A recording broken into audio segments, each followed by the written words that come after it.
پر اطمینان جب انسان کو ہو جاتا، میرا رب اللہ ہے، ربی اللہ، انسان کے لیے نہ کوئی کھٹکا، نہ کوئی خطرہ، نہ کوئی خوف، نہ کوئی حزن۔ جو کچھ ہو رہا ہے کس کے اذن سے ہو رہا ہے؟ اللہ کے اذن سے۔ اللہ کے اذن کے بغیر پتا تک نہیں ہلتا۔ یہ کوئی اندھا بہرا مادہ نہیں ہے جس سے مجھے کوئی خوف ہو۔ اندھا بھینسا چلا آ رہا ہو اس سے تو ڈرنے کا ہر انسان کو ڈرنا چاہیے، نہ معلوم کس کو ٹکر مار دے۔ لیکن نہیں، اس کائنات کو چلانے والا ایک سمیع و بصیر خدا ہے۔ وہ جو میرا دوست ہے، میرا ولی ہے۔ اللہ ولی الذین آمنوا یخرجہم من الظلمات الی النور۔ اللہ اہل ایمان کا ولی ہے، ساتھی ہے، پشت پناہ ہے، مددگار ہے، حمایتی ہے۔ بتائیے جسے یقین ہو جائے کہ اللہ میرا مددگار، اللہ میرا محافظ، اللہ میرا پشت پناہ، اللہ میرا حمایتی، اس کے لیے کوئی خوف ہوگا؟ اس سے کوئی ڈر ہوگا؟ میں مثال دیا کرتا ہوں ایک بہت سادہ، پنجاب کے دیہات کی۔ تو بڑا چودھری ہے اور کوئی غریب کسان ہے۔ اس غریب کسان کے جانوروں کو ہر وقت اندیشہ ہوگا چوری کا، کوئی میری بھینس کھول کر نہ لے جائے، کوئی میرا بیل کھول کر نہ لے جائے۔ لیکن جس کے بارے میں یہ سب کو معلوم ہو کہ وہ جو بڑا چودھری ہے وہ اس کا دوست ہے، اس کی بچیا کو کوئی خوف ہوگا؟ اس کی بھینس پر کوئی ہاتھ ڈالے گا؟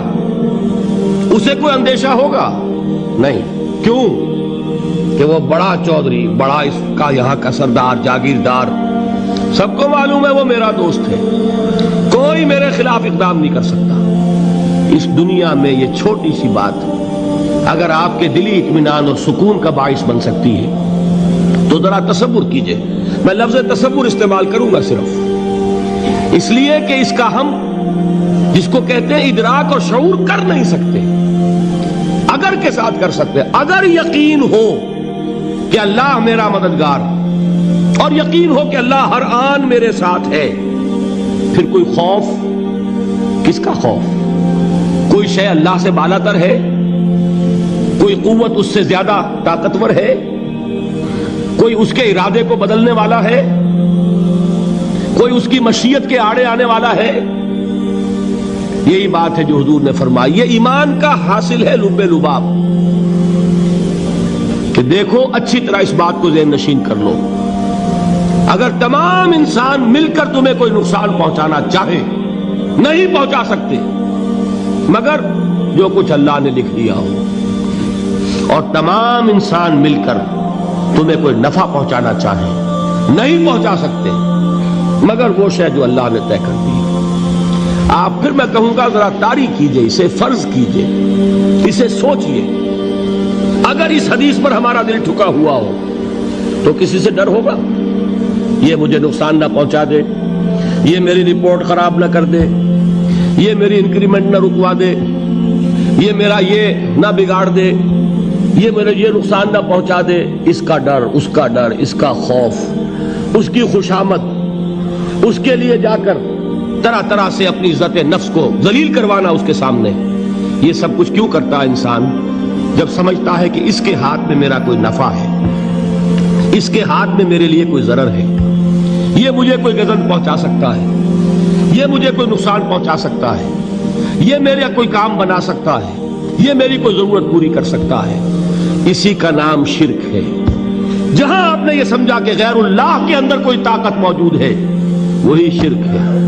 بتوں سے تجھ کو امیدیں، خدا سے نومیدی، مجھے بتا تو صحیح اور کافری کیا ہے؟ شرک تو یہ ہے۔ جس پر بھی تمہیں یہ خیال ہے، کلمہ ہے یہ کلمہ سوم، لا حول ولا قوت الا باللہ، ذرا اس پر دل کو کبھی اگر آپ تصور کریں، پھر فرض کریں، دل ٹھک جائے اس پر، کوئی طاقت نہیں۔ یہی بات تھی جو شیخ عبد القادر جیلانی رحمۃ اللہ علیہ نے اپنی وصیت میں اپنے بچے سے کہی۔ 11ویں دینے والے ہیں، لیکن حضرت شیخ عبد القادر جیلانی کی وصیت اور تعلیمات کو کتنے لوگ ہیں کہ جانتے ہو؟ یہ جن مقامات تک پہنچے ہیں وہ کس چیز کی بدولت پہنچے ہیں؟ انہوں نے جو پیغام دیا وہ کیا تھا؟ اے میرے بچے، جس طریقے سے قرآن مجید میں حضرت لقمان کی نصیحتیں جو ہے نقل کر دی گئی ہیں، میں یہ عرض کروں گا بالفرض اگر قرآن حضرت عبد القادر جیلانی کے بعد نازل ہوا ہوتا تو شیخ عبد القادر کی یہ نصیحتیں بھی قرآن میں درج ہوتی. اتنی اونچی نصیحتیں ہیں.